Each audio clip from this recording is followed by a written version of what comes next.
If you want to remove a green screen in CapCut and place your subject onto any background you want, you're in the right place. In this video, I'm going to show you exactly how to use CapCut Chroma key step by step, even if you're a complete beginner. This is a super useful editing technique for YouTube videos, short-form content, gaming edits, tutorials, and any project where you want that clean, professional look. And if this tutorial helps you out, make sure to hit that like button and subscribe for more easy CapCut guides just like this one. Alright, let's jump in. First, open CapCut and import the two files you need, your background media and your green screen footage. Your background can be a photo, a video, or any clip you want to appear behind your subject.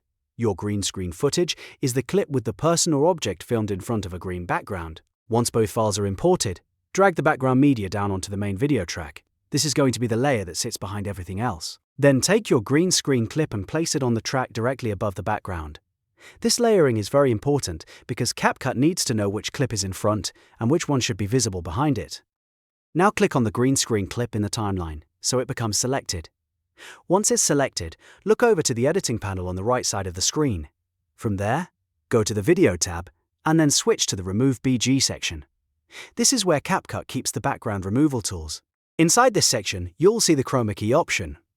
Check the Chroma key box to turn it on and then enable the color picker. The color picker tells CapCut exactly which color you want to remove from the clip.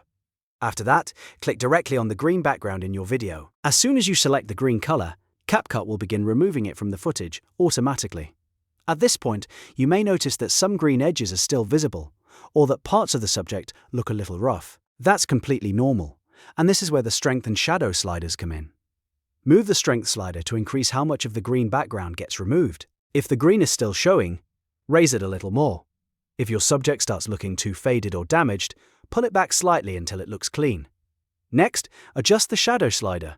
This helps smooth out the edges and improve the overall blend between the subject and the new background. The goal is to make the background perfectly transparent while keeping your subject sharp and natural.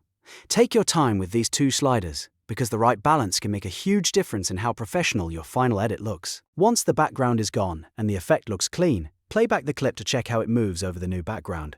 If needed, go back and make small adjustments until everything looks right. And that's it. You now know how to use CapCut Chroma key to remove a green screen and replace it with any background you want.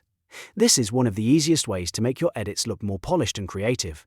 And once you learn it, you'll start using it all the time. If this video helped, don't forget to like, subscribe, and turn on notifications so you never miss the next CapCut tutorial.